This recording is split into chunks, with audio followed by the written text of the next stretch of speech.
Hey, this is Dr. Miller. I wanted to give you a little bit of feedback on your first assignment. If you recall, I asked you to go to Flickr and find photographs in different formats, such as landscape, portrait, close-up.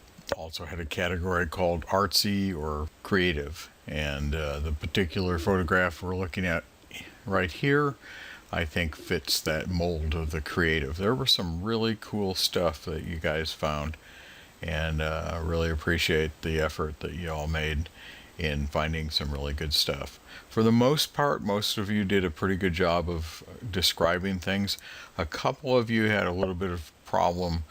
What I wanted you to do was to just collect the link for this particular page, and if you recall in Flickr, you click on this little arrow, and this is what I was looking for. It's the URL or the link. Some of you were confused by this HTML and copied all this stuff and sent it to me, which really does me very little good.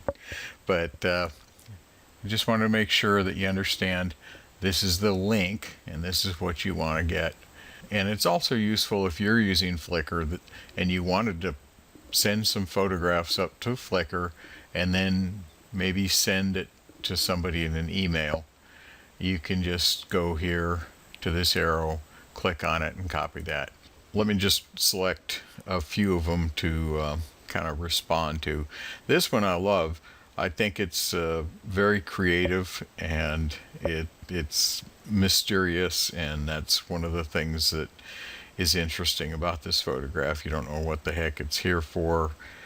My guess is that this was a staged photograph and somebody got some mannequin arms and put them in a box and tipped it over. But I think it's really cool. I like it. This is another creative photograph, and obviously it took some thought on the part of the artist that created this photograph. We don't really know if it's this individual, but here we see scissors, and there's sort of a pair of scissors that this guy is holding that kind of frames everything. But I think this is really clever. I don't really know how it's done, but I like it.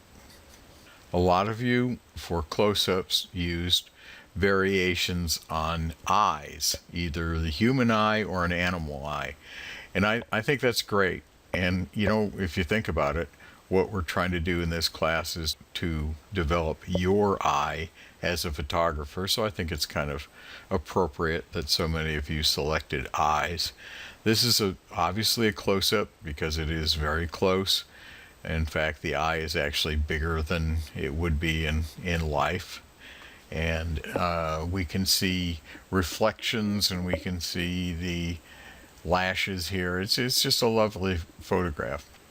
A lot of really, really beautiful landscapes that you sent in. This is one of them.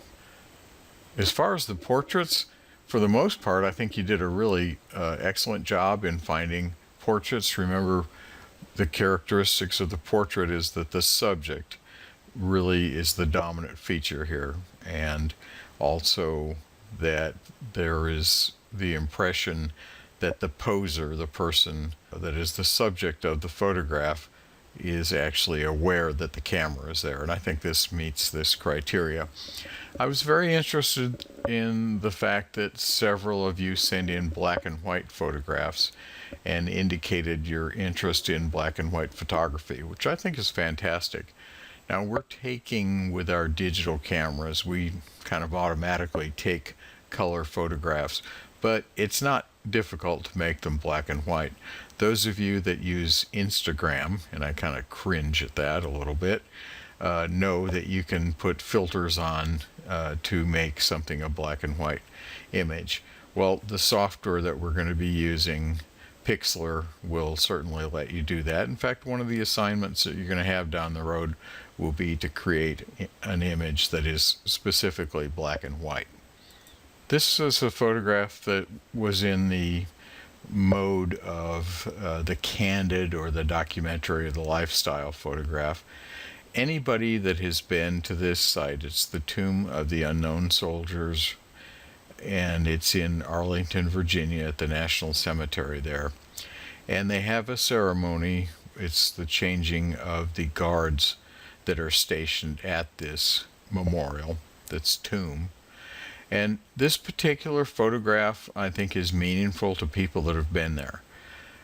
It really isn't the world's greatest photograph as a photograph, but in a lot of ways that doesn't matter so much. It is a capturing of the moment, and even a photograph that's not a great photograph can have significant meaning to people.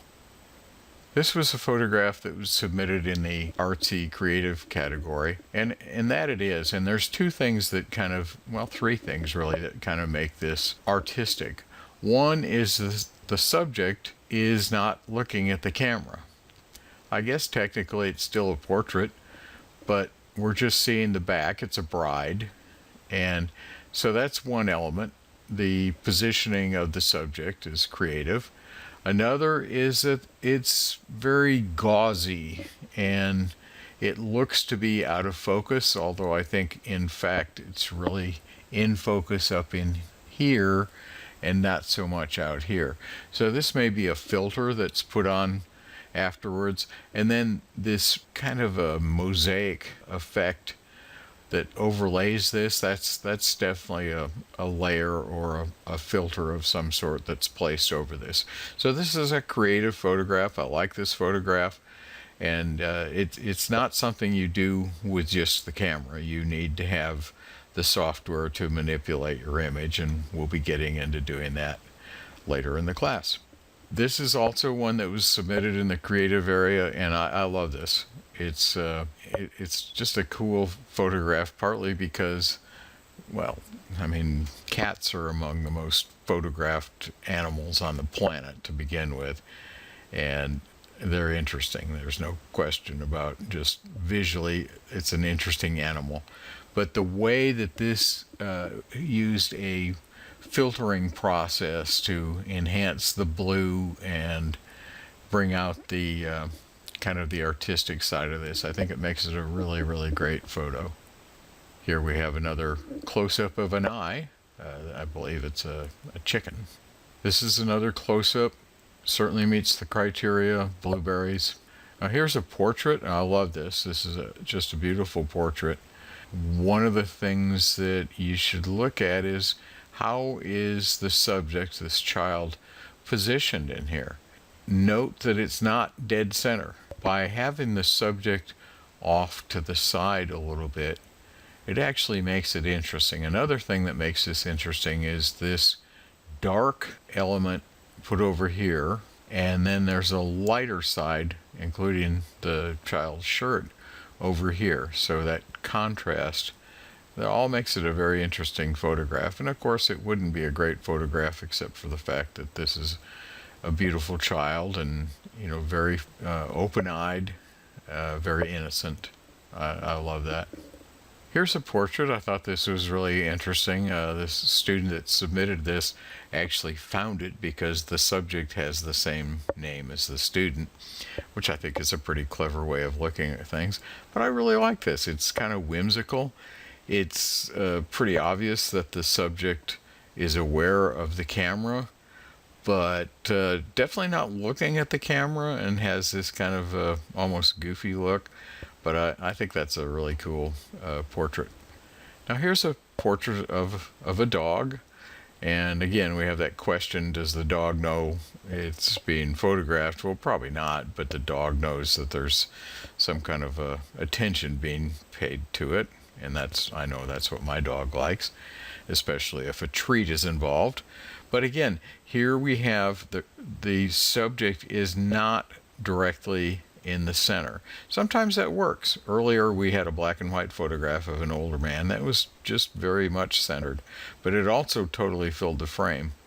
Here we have the subject off to the side at about a third of the way over here. When we deal with photographic composition in a couple of weeks, we'll be talking about how to frame your subject, and I think this is a good example of a well-framed portrait. A lot of you had spiders as close-up material, and they are certainly really very interesting and very beautiful, actually. Another eye. This is one of the ones creative, and I think this is among the most creative photographs that was submitted for this assignment.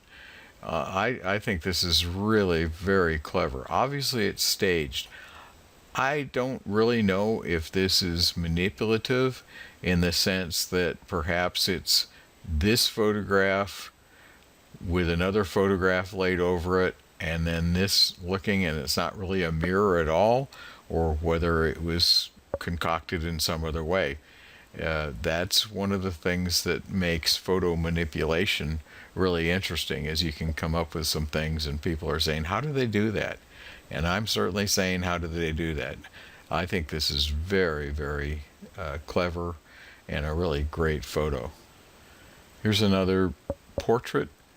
This one again is very artistic and creative in this sense that, once again, the subject is not really looking at the camera. And we have this very, what is known as high contrast. And contrast is the difference between the lightest area and the darkest area.